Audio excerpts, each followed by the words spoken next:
नमस्कार, मैं सूरज बागोरा आपके साथ और राजसमंद टुडे में आपका स्वागत है। आज नए राजनीतिक विश्लेषण को लेकर हम हमारे चैनल में आपके साथ पेश हैं।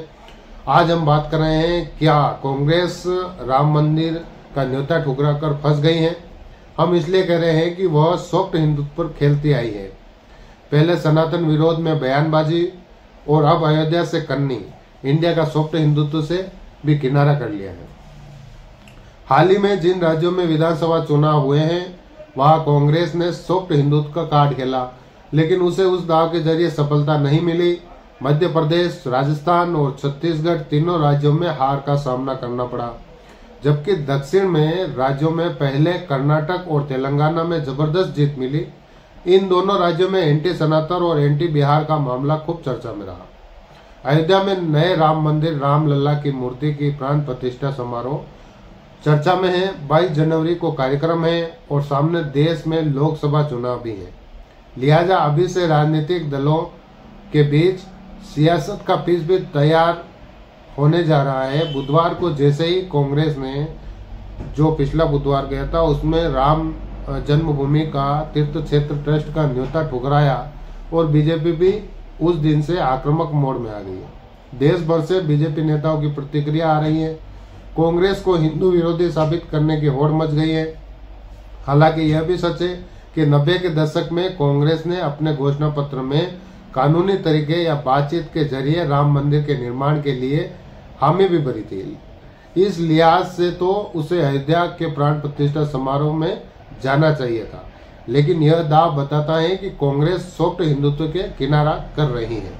अब किनारा कर रही है, लेकिन जो कांग्रेस में काम करने वाले कार्यकर्ता और जो बड़े नेता, छोटे नेता, सभी तरह के नेता हैं, उनको एक मुसीबत की घड़ी में डाल दिया है खड़गे साहब ने। दरअसल हाल ही में जिन राज्यों में विधानसभा चुनाव हुए हैं वहां कांग्रेस ने सॉफ्ट हिंदुत्व का कार्ड खेला था, लेकिन उसे इस दाव के जरिए सफलता नहीं मिली। मध्य प्रदेश, राजस्थान और छत्तीसगढ़ तीनों राज्यों में हार का सामना करना पड़ा, जबकि दक्षिण में राज्यों में पहले कर्नाटक फिर तेलंगाना जबरदस्त जीत मिली। इन दोनों राज्यों में एंटी सनातन और एंटी बिहार का मामला खूब चर्चा में रहा था। अयोध्या को लेकर यह बात निकल आई है कि एक फैसले से पार्टी को केरल में झटका लग गया।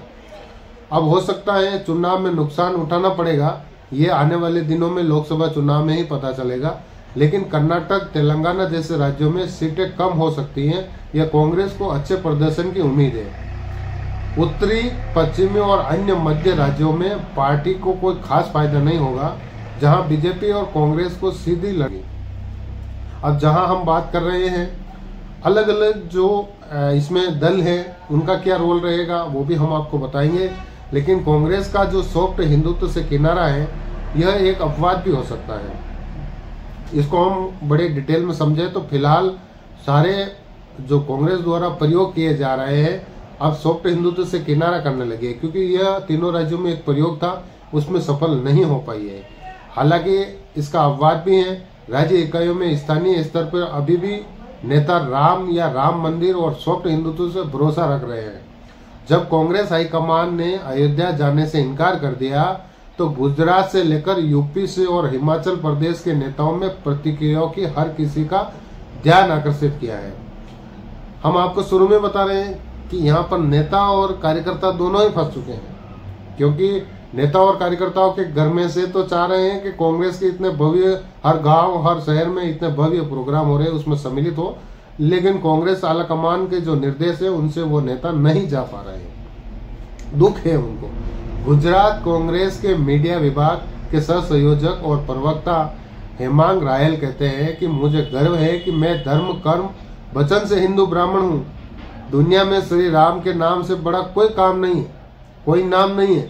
राम मंदिर निर्माण के गौरवशाली क्षण में अगर मुझे निमंत्रण मिलता तो मैं जरूर जाता।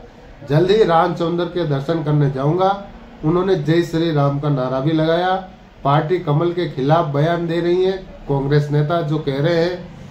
अब जो इस तरह के नेता सामने निकल के आ रहे हैं, कांग्रेस के लिए भी चिंता का विषय बना हुआ है।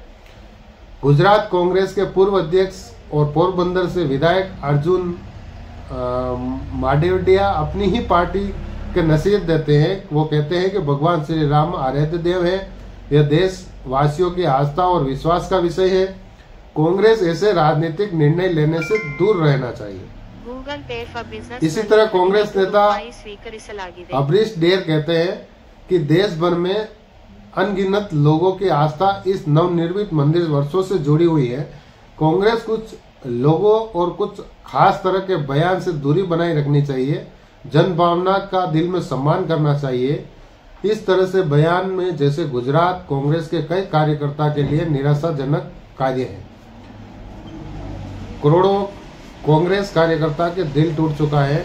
यूपी में कांग्रेस नेता आचार्य प्रमोद कृष्ण कहते हैं कि राम मंदिर और भगवान राम सबके राम मंदिर की बीजेपी, आरएसएस, बीएचपी के नहीं है या बजरंग दल के नहीं है। दुर्भाग्य है कि यह लोगों के हाथ में सत्ता आने के बाद राम मंदिर का निर्माण हुआ है। पूरा भरोसा है कि कांग्रेस हिंदू विरोधी पार्टी नहीं है, न राम विरोधी है। कुछ लोग ऐसे जिन्होंने इस तरह का फैसला करवाने की भूमिका अदा की है। आज मेरा दिल टूट गया है। यह फैसलों से करोड़ों कांग्रेस कार्यकर्ताओं का दिल टूट गया है। यह कौन कह रहे हैं? यूपी के कांग्रेस नेता आचार्य प्रमोद कृष्ण कह रहे हैं। उन कार्यकर्ताओं और नेताओं का निजी आस्था भगवान राम में है। अब मतलब कुल मिला के कांग्रेस में भी ऐसा हिंदू विरोधी जो अभी सॉफ्ट हिंदू से खेल रही थी, लेकिन अब सॉफ्ट हिंदू खेलते खेलते हिंदू विरोधी पार्टी उन्हीं पार्टी के लोग कहने लग गए हैं। मध्य प्रदेश में कमलनाथ भी सॉफ्ट हिंदू के भरोसे थे, लेकिन उनको कोई सफलता हासिल नहीं मिली है।